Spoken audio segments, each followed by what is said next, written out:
दिवस के उपलक्ष्य में 25 वर्ष होने के उपरांत आज के इस कार्यक्रम के लिए उपस्थित महाराष्ट्र के महामहिम राज्यपाल आदरणीय श्री रमेश जी बैस, हमारे महाराष्ट्र के पूर्व मुख्यमंत्री और आज के हमारे सभी के नेता और महाराष्ट्र के उप मुख्यमंत्री श्री देवेंद्र जी फडणवीस, जिनके आधार के बिना, जिनके सहकार्य के बिना जो हमने अभी यहाँ पर जो फिल्में देखी वो नहीं होते तो शायद महाराष्ट्र के शहीद सैनिकों के परिवार को जो आज हम मदद कर सकते हैं वो मदद नहीं होती। इसके लिए हमारे आदरणीय उप मुख्यमंत्री श्री देवेंद्र जी का मैं मनपूर्वक हृदय से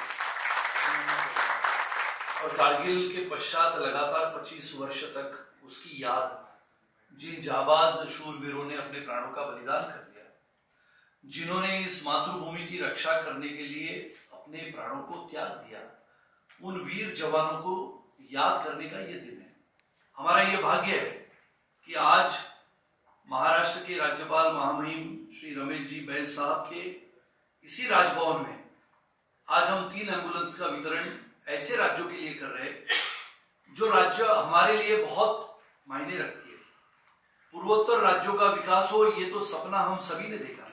सम्माननीय देवेंद्र जी जब मुख्यमंत्री थे तो हम लगातार ये चर्चाएं करते थे कि हमारे सैनिकों के प्रति हम सच्ची श्रद्धा सम्मान कैसे रखें, उनके परिवार को ये कैसे संदेशा दे कि अगर अपने घर का बेटा, अपने घर का पति, अपने घर के पिता अगर शहीद हो जाते हैं इस देश के लिए तो पूरा देश उनके साथ है। और इसके लिए परिवार के साथ संवेदना जताते हुए हमने ये कार्यक्रमों को लगातार 15 वर्ष तक चलाया। और मैं मानता हूं कि राज्यपाल जी और आप देवेंद्र जी नहीं होते तो ये कार्यक्रम यहाँ पर कभी नहीं होता। हम तो लगातार कोने कोने में करते हैं, हम तो बाड़मेर में जाके करते हैं, राजस्थान के जैसलमेर में जाके करते हैं। ये क्यों करते हैं? तो आज की जो पीढ़ी है, शायद उनकी उम्र 25 होगी, जिन्होंने कभी कारगिल युद्ध देखा भी नहीं होगा, कारगिल के पश्चात उनका जन्म हुआ होगा, लेकिन किसी ना किसी को तो ये करना है करके उसका जिम्मा हमने उठाया है। और इसके लिए मेघालय, मिजोरम और त्रिपुरा के राज्य सैनिक बोर्ड के लिए आज एम्बुलेंस का वितरण महामहिम राज्यपालों के हस्ते होगा। हमारे आदरणीय उप मुख्यमंत्री श्री देवेंद्र जी आज उपस्थित है और लगातार मणिपुर, अरुणाचल, आसाम, नागालैंड, सिक्किम, ये 5 राज्यों में एम्बुलेंस देने के बाद बेटी बचाओ बेटी पढ़ाओ ये अभियान को आदरणीय प्रधानमंत्री जी की कल्पकता से हमने आगे बढ़ाया। शहीदों के परिवार में छोटी बेटियों को आधुनिकता से पढ़ने का मौका मिले, इसके लिए करीबन 22 राज्यों में 450 बेटियों के घर, बालाजी शिंदे भी गए, कभी मैं गया, कभी हमारी पत्नी जी गई, ऐसे करके हमने हिमाचल से पूरे दूर कोने तक, गुरेज बॉर्डर तक हम गए। और मुझे इसके लिए आनंद है कि आप सभी यहाँ पर उपस्थित है। मैं आदरणीय राज्यपाल महोदय जी का और हमारे सम्माननीय उप मुख्यमंत्री महोदय जी का हृदय से, हमारी अथर्व फाउंडेशन की टीम की ओर से हृदय से आभार व्यक्त करता हूँ कि आप लोगों ने समय दिया, इसलिए आप सबको धन्यवाद। हमारे नौजवान और जवान सैनिक यहाँ पर उपस्थित है, मिजोरम, मेघालय और त्रिपुरा से आए हैं। अब 8 के 8 राज्यों में राज्य सैनिक बोर्ड को हमने एम्बुलेंसेस प्रदान की। इसके बाद हिमाचल और उत्तराखंड में करीबन 6 एम्बुलेंसेस की डिमांड है, वो भी हम पूरी करेंगे।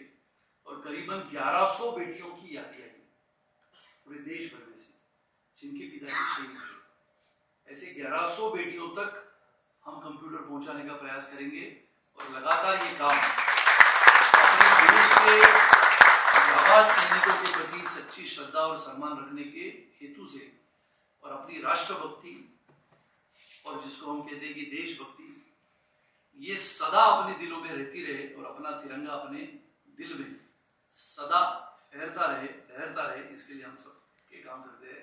पुनः एक बार आप सबको धन्यवाद। जय हिंद, जय महाराष्ट्र। राज्यपाल श्रीमान रमेश बैस जी, हा कार्यक्रम ज्यांनी आयोजित केला ते महाराष्ट्र विधानसभेचे सदस्य आणि अथर्व फाउंडेशनचे अध्यक्ष सुनील राणेजी, या ठिकाणी उपस्थित सेनेतील सर्व आमचे सैनिक आणि अधिकारी, अथर्व फाउंडेशनचे सर्व पदाधिकारी आणि उपस्थित सर्व भगिनी आणि बंधूंनो, सर्वप्रथम मी आपल्या सर्वांना कारगिल विजय दिनाच्या खूप खूप शुभेच्छा देतो आणि या युद्धामध्ये शहीद झालेल्या आपल्या सर्व सैनिकांना आदरांजलि अर्पित करतो। हम सभी के लिए कारगिल का युद्ध ये बहुत महत्वपूर्ण युद्ध रहा है, क्योंकि जैसा सुनील राणे जी ने बताया कि दुश्मन ऊंचाई पर बैठा है और नीचे से जाकर उससे लड़ना है। शायद उस समय राफेल होता अलग बात होती, लेकिन 18 साल के, 19 साल के, 20 साल के, 22 साल के, 24 साल के हमारे अधिकारियों ने, जवानों ने जिस प्रकार का शौर्य दिखाया, इतनी विपरीत परिस्थिति में इतनी ऊंचाई पर रात के समय चढ़कर जाना और दुश्मन को निष्प्रभ करना, ये जो कार्य उस समय हमारी सेना ने किया है, मैं ऐसा मानता हूं कि निश्चित रूप से वो एक मिसाल है। और कारगिल के युद्ध का एक दूसरा पक्ष ये भी है कि इससे पहले भी कई युद्ध हमने लड़े और हर युद्ध में हमारी सेना ने इतना शौर्य दिखाया, हम कहीं पीछे नहीं आए। हमारी सेना का शौर्य हमेशा असीमित रहा, लेकिन शायद सारे युद्धों में जिस प्रकार के समझौते हमने किए, उन राजनीतिक समझौतों ने हर युद्ध में हमारी थोड़ी थोड़ी भूमि ये दुश्मन के हाथ में दे दी। कारगिल का युद्ध ऐसा पहला युद्ध था जिसमें भारत की 1 इंच भूमि भी हमने दुश्मनों को लेने नहीं दी। कोई ऐसा समझौता नहीं हुआ और हमारे जवानों की जो शहादत थी, उस शहादत का गौरव उस समय हमारे प्रधानमंत्री अटल बिहारी वाजपेयी जी ने जो एक भूमिका ली, उस भूमिका के कारण भी हुआ। इसलिए मैं ऐसा मानता हूं कि कारगिल का युद्ध ये हमारे इतिहास का एक बहुत ही महत्वपूर्ण अध्याय, महत्वपूर्ण चैप्टर है। और मैं सुनील राणे जी का इसलिए बहुत अभिनंदन करना चाहता हूं, क्योंकि हम हमेशा कहते हैं कि जिनको अपना इतिहास पता नहीं होता उनको वर्तमान तो होता है लेकिन भविष्य नहीं होता। इसलिए हमारे इतिहास को अगर हम भुलाएंगे तो शायद बार बार अपनी गलतियों को भी दोहराएंगे और कारगिल विजय दिवस मनाना एक प्रकार से हमारे इतिहास का पुनरावलोकन करना, हमारे इतिहास को नई पीढ़ी तक पहुंचाना और हमारे शौर्य को भी याद करना, और शायद कुछ गलतियां भी हुई तो उनसे भी सीख लेना। इसलिए मैं मानता हूं कि इस प्रकार के हमारे इतिहास को बार बार याद किया जाना चाहिए। और बहुत अच्छे तरीके से अथर्व फाउंडेशन के माध्यम से सुनील जी आपने इस परंपरा का निर्वाह किया और आपने मुझे भी पिछले कई सालों से इस परंपरा के साथ जोड़ा। तो मुझे बहुत खुशी है, क्योंकि हमारे शहीदों को तो हम लोग हमारी मान वंदना के सिवाय दूसरी कोई चीज दे नहीं सकते।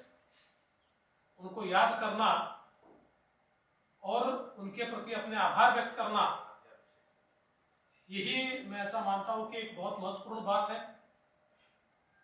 और ये बात भी सही है कि जिस समय मैं मुख्यमंत्री बना था तो हमारे राज्य से जो सैनिक शहीद होते थे उनको मात्र 5 लाख रुपए हम लोग देते थे, और सुनील जी के आग्रह पर हमने पहले उसमें 25 लाख रुपए किए, फिर 50 लाख रुपए किए और फिर 1 करोड़ रुपए किए, जैसा मैंने उस समय भी कहा था कि शहादत का कोई मोल नहीं होता, किंतु ये जिम्मेवारी भी हमारी बनती है कि हमारे लिए जो लड़ते हैं उनके पीछे समाज ने और सरकार ने खड़ा होना चाहिए। ऐसे से किसी की जान वापस नहीं आ सकती, किंतु कम से कम हम ये जवाब तो दे पाए कि जिन्होंने हमारे लिए शहादत ली उनके परिवारों के पीछे सरकार और समाज खड़ा है। और उसी दृष्टि से हमने कई निर्णय उस समय लिए थे। हमारे शहीदों को या उनके परिवारों को जमीन देने का विषय था और कई वर्षों से कई प्रकरण पेंडिंग थे। हमने पीछे लग के सारे प्रकरण क्लियर किए और जिन जिन परिवारों ने मांग की थी और जिनको जमीनें नहीं मिली थी उन सभी को जमीनें देने का निर्णय उस समय किया, वो जमीनें हैंडओवर की। और ये भी निर्णय किया कि स्वतंत्रता दिवस के, गणतंत्र दिवस के जो हमारे कार्यक्रम होते हैं उन कार्यक्रमों में हमारे कलेक्टर ऑफिस से स्पेशल टीम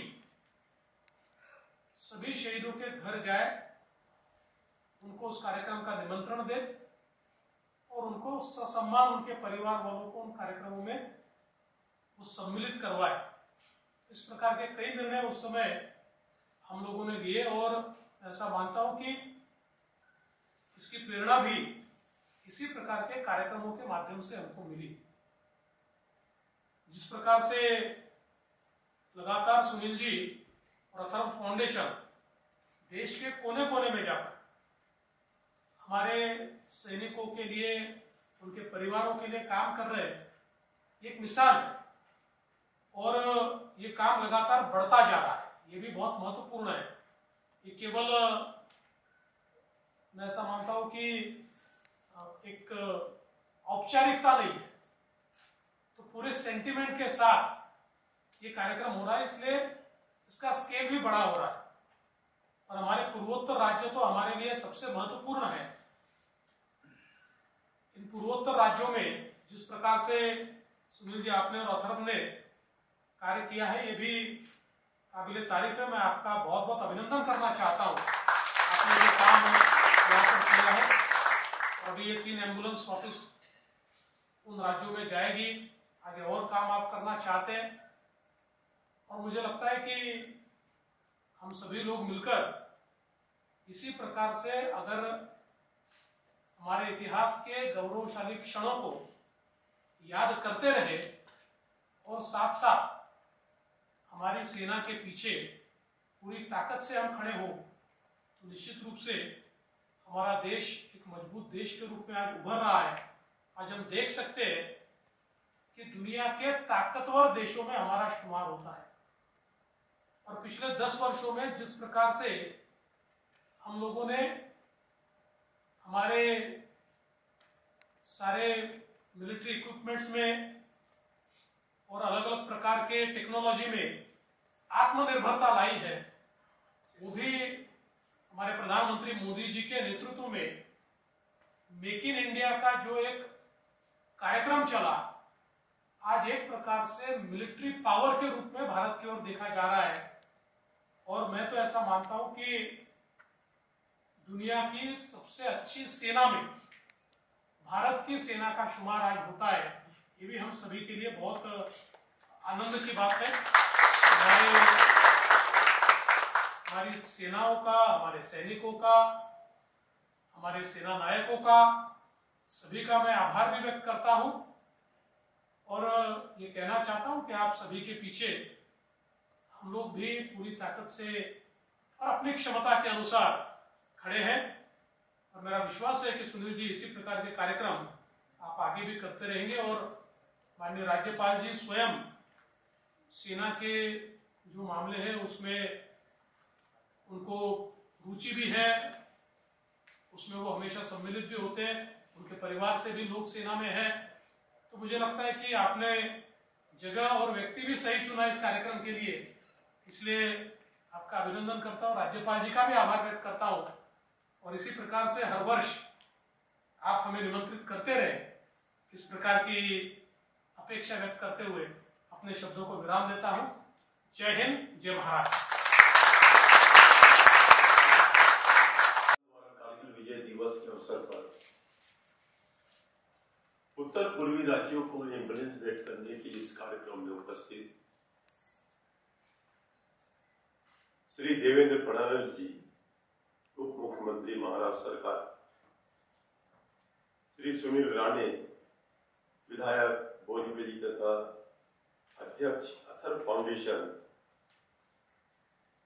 उपाध्यक्ष श्रीमती वर्षा जी, सैन्य दलों के अधिकारी और जवान, मेघालय, त्रिपुरा, मिजोरम राज्य के सैनिक बोर्ड के अधिकारी तथा प्रतिनिधि, भाइयों और बहनों, आप सभी का मैं महाराष्ट्र राजभवन में हार्दिक स्वागत करता हूं। सबसे पहले कारगिल विजय दिवस रजत जयंती के अवसर पर मैं सभी को हार्दिक बधाई देता हूं।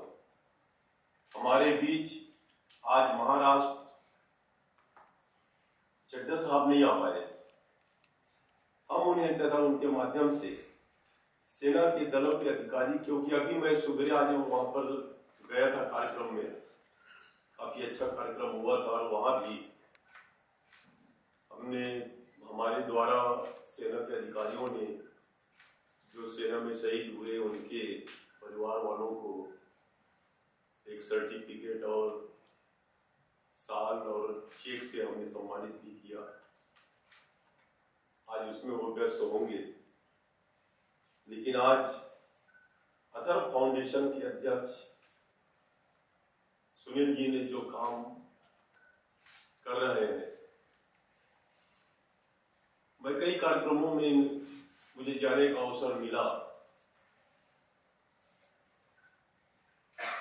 कभी कभी मैं देखता हूं कि कोई व्यक्ति अगर किसी के पीछे पड़ जाता है, उसकी धुन लग जाती है, तो सारे चीजों को भूल जाता है और उसी में उनका मन लगा रहता है। सेना के प्रति, सेना में हमारे जवान शहीद हुए और शहीदों के परिवार के प्रति उनकी जो श्रद्धा है, उसको मैं सलाम करता हूं।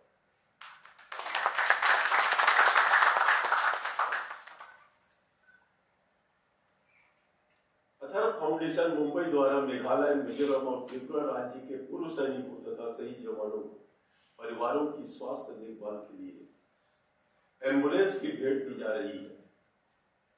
यह भेंट तीनों राज्यों के सैनिक कल्याण बोर्ड को दी जा रही है। मुझे बताया गया है कि अथर्व फाउंडेशन द्वारा पिछले वर्ष कारगिल विजय दिवस के अवसर पर असम, अरुणाचल के राज्य सैनिक बोर्ड्स को एम्बुलेंस भेंट की गई थी।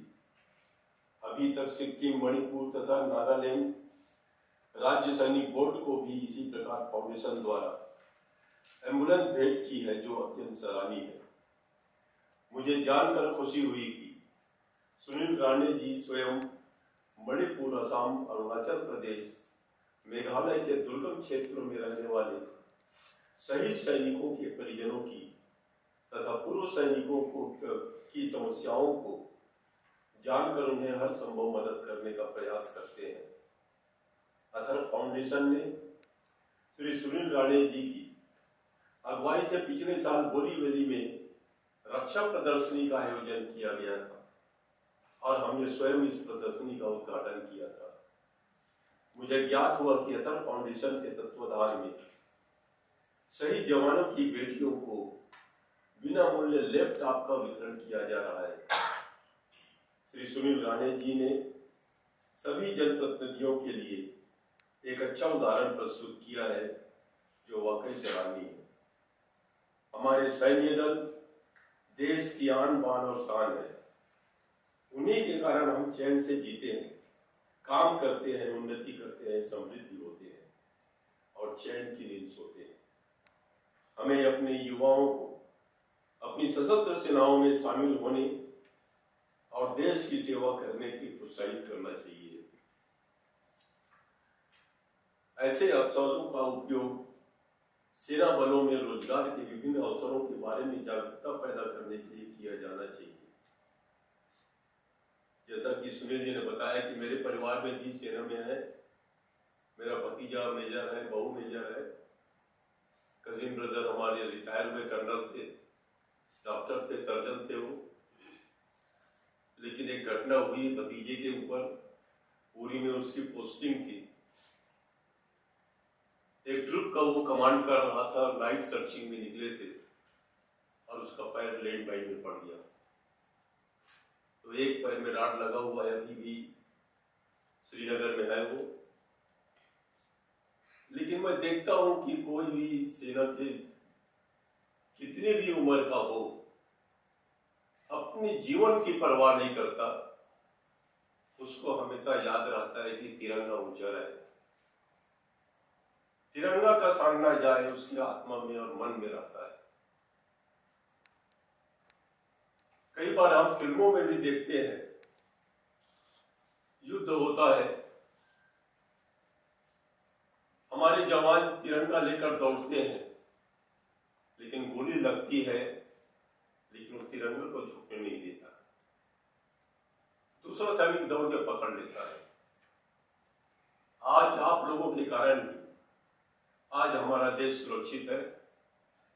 मैं सुनील जी को बहुत बहुत धन्यवाद दूंगा कि उन्होंने ऐसे परिवारों के बारे में चिंता की है। हमारे पास भी कई बार शिकायतें आती थी कि रिटायर होने के बाद जमीन देने की बात आती थी। कई बार तो सरकारी कामों में काफी लेट होता था, लेकिन कई बार सरकार के द्वारा जमीन देने के बाद गांव वाले उस जमीन को उनके अधिकार में नहीं देना चाहते। अब एक हमारा रिटायर्ड अफसर कहां कहां जाए, वो किससे लड़े, ये तकलीफें भी बहुत हो रही है। हमने भी जब हम राजनीति में थे, सांसद थे, मंत्री थे, कई केसें हमने भी सुलझाए। लेकिन ये आम समस्या जो है, इसके बारे में केंद्र सरकार को भी सोचना चाहिए कि हमने अगर किसी को वादा किया है, वो उसके पास बिना उसको मेहनत किए उसको मिलना चाहिए। आज एम्बुलेंस में तो त्रिपुरा राज्य को भी आज एम्बुलेंस जा रहा है।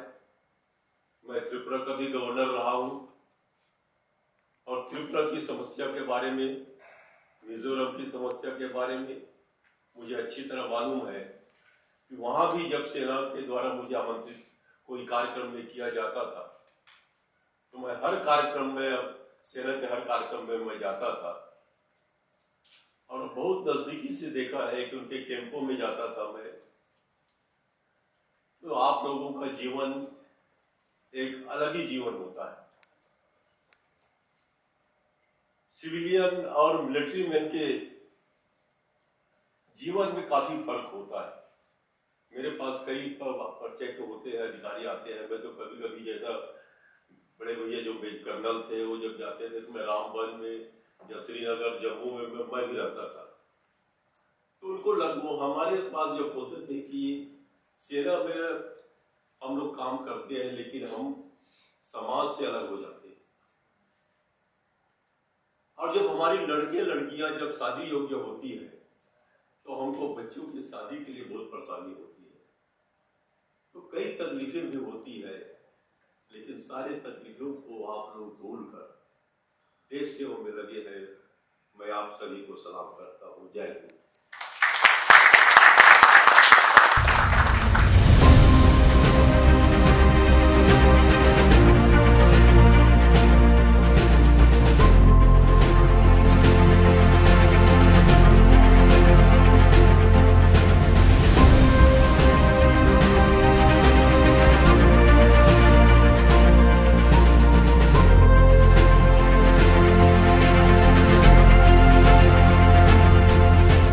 सबसे पहले आज कारगिल विजय दिवस के उपलक्ष्य में 25वें वर्ष में मैं सभी भारतवासियों को और हमारे देशभक्त और देश प्रेमी नागरिकों को कारगिल विजय दिवस के उपलक्ष्य में शुभेच्छाएं देता हूं। और हमारे जाबाज सैनिकों ने, शूरवीरों ने अपने प्राणों की आहुति देते हुए इस कारगिल में विजय हासिल किया था। वो 25 वर्ष पहले का युद्ध था और उस युद्ध में अपने प्राणों को कुर्बान कर देने वाले, प्राणों की आहुति देने वाले हमारे सभी शहीदों के प्रति मैं श्रद्धांजलि अर्पित करता हूँ। उनके सभी परिवारजनों के साथ पूरा देश खड़ा है और ये आज का जो कार्यक्रम था, वैसे हमने पहले भी अरुणाचल प्रदेश, आसाम, सिक्किम, नागालैंड एवं राज्यों में हमने एम्बुलेंसेस दी थी हमारे राज्य सैनिक बोर्ड के लिए। वैसे ही आज हमने कारगिल दिवस के उपलक्ष्य में हमने मेघालय, मिजोरम और त्रिपुरा के राज्य सैनिक बोर्डों के लिए और विशेष रूप से हमारे शहीदों के परिवारजनों के लिए स्वास्थ्य उनका अच्छा रहे, कभी कोई ऐसी दुर्घटना होती है तो उनको अस्पताल तक जाने के लिए, क्योंकि वो सब इलाका ऐसा है जहाँ पर खाइयों और पर्वतों से भरा हुआ इलाका है। तो हमारे राज्य सैनिक बोर्ड के तहत हमारे सैनिकों के परिवार या शहीदों के परिवार स्वास्थ्य के लिए कहीं पर भी जाना पड़े तो ये एम्बुलेंसेस वहाँ पर काम में आती है। इसके लिए आज ये तीनों एम्बुलेंस हमने महामहिम राज्यपाल महाराष्ट्र के आदरणीय श्री रमेश जी बैस और हमारे महाराष्ट्र के उप मुख्यमंत्री श्री देवेंद्र जी फडणवीस, इनके हाथों से ये तीनों राज्यों के हमारे राज्य सैनिक बोर्ड के अधिकारियों को सौंप दी है। और मैं मानता हूँ कि अथर्व फाउंडेशन का ये काम न बल्कि सिर्फ एम्बुलेंस देना है, बेटी बचाओ बेटी पढ़ाओ अभियान के तहत छोटी बेटियों को पढ़ाना आधुनिकता से, इसके लिए लैपटॉप का वितरण पूरे देश में होता है। अभी हमारा अथर्व फाउंडेशन का एक नया सेंटर मेघालय के शिलांग में खुलेगा, जहाँ से विशेष रूप से पूर्वोत्तर राज्य के हमारे सैनिकों के लिए, पूर्व सैनिकों के लिए, उनके परिवारजनों के लिए जो अपेक्षाएं होती है वो अपेक्षा को पूरा करने के लिए एक सामाजिक जिम्मेदारी हम सभी की होती है। और इसके लिए अपने देश की भूमि को सुरक्षित रखने वाला, मातृभूमि के लिए सदा तत्पर अपने प्राणों का बलिदान करने वाला हमारे सैनिकों के प्रति हम सच्ची श्रद्धा और सम्मान रखें, ये हेतु से हम ये सब कार्यक्रम करते हैं।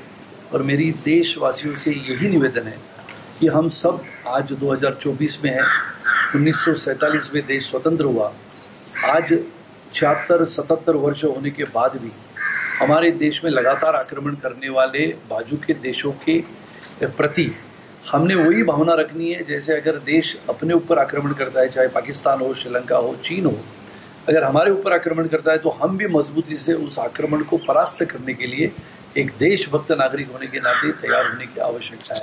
हमारा सैनिक लगातार, चाहे ठंडी हो चाहे धूप हो, बर्फीली पहाड़ों के ऊपर, सियाचिन ग्लेशियर के ऊपर जहाँ पर 0 से नीचे 25-50 डिग्री तक तापमान जाता है, फिर भी वहाँ तक लगातार इस भूमि को सुरक्षित रखने के लिए पहरे देते हैं। ऐसे सभी जाबाज सैनिकों के लिए हम लगातार सब देशभक्त नागरिक काम करते रहे, यही सदिच्छा सभी को देते हुए आज का ये कार्यक्रम अथर्व फाउंडेशन ने किया, इसके लिए उन सबको मैं धन्यवाद।